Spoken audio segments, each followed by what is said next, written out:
Assalamu alейкум устаз дейт, менин күйөөм күмөн менен ооруйт, тажатып жиберет, не кылса болот дейт. 40 күн даватка чыгарыш керек. Бир туугандар, эмне үчүн мен 40 күн даватка чыгыш керек деп атам.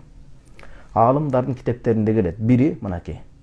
Шейх Рамадан Бути устазыбыз, мына могу өтүп аткан Туура жолдун сырлар деген китептин ээси алымыбыз. Ибни Атайла Шейх Сакандаридин Хикамул Атайя деген хикматтарын, данышман сөздөрүн чечмелеген китеби бар. Шарх ва тахлил деп келет.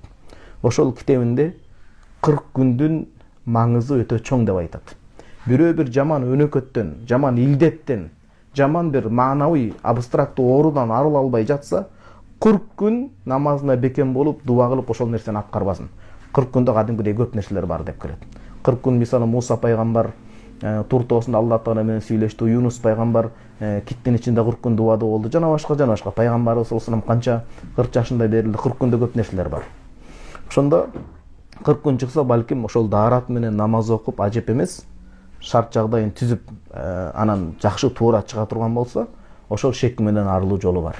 Алымдардын сабагына барсын. Анан жанагы Куранда бир акыйкат келет. Ва инна занна ла югни анил хакки шей'a минал хакки шей'a. Баягы жалпы эреже катары айталы, акыйкат турса оңгол. Шек күмөн эч качан акыйкатты басып кете албайт дейт. Качан күн чайыттай ачылат го, чайыттай ачылган күн ачык, айкын, анык далил болмоюнча шек күмөн болбойт. Бөлөк бир аятта айтат, көптөгөн шек күмөндөрдөн этият болуп, алыс болуп, ал күнөөгө жетелейт дейт. Элестетиңиз. Жакшы эмес. Жакшы эмес, шек күмөн жакшылыкка алып барбайт. Үй бүлөсүнөн ажырап, балдары жетим калып, алдан күчтөн тайганда, ошол шек күмөнү акыйкатка оошпогон шек күмөнү башына балта болуп тиет, таяк болуп тиет. Шарияттан бир далил келтирели даарат маселесинде.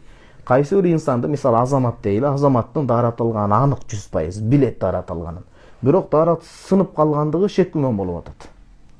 Ал яқину ла язулу бишшак. Даараты бар болуп эсептелет, ал адам намаз окуй берет. Чөнөктүү качан бузулмайын, так эстемейинчи. Ошон үчүн жок, жөн жерден эле чычкандан да кызганып, абада учуп жүргөн чымындан да жөн эле кызганыш керек болот, бирок шек күмөн жакшы эмес. Көбүнчө шек күмөн каяктан билет? Биз эркектер билебиз, аны туура эмес досторунан келет. Өзү мунун аялына ашык болуп жүргөн достору бар, ошол шек күмөнү салат, максаты ажыратыктын өзү алып алса деген. Ошондой арам ойлуу достордон, имандан алыс жүргөн достордон жагыбай качыш керек. Ошолор жаман күмөн салат да. Күмөн салдырбай аялынын жанында бирге жүргөн жакшы өзү.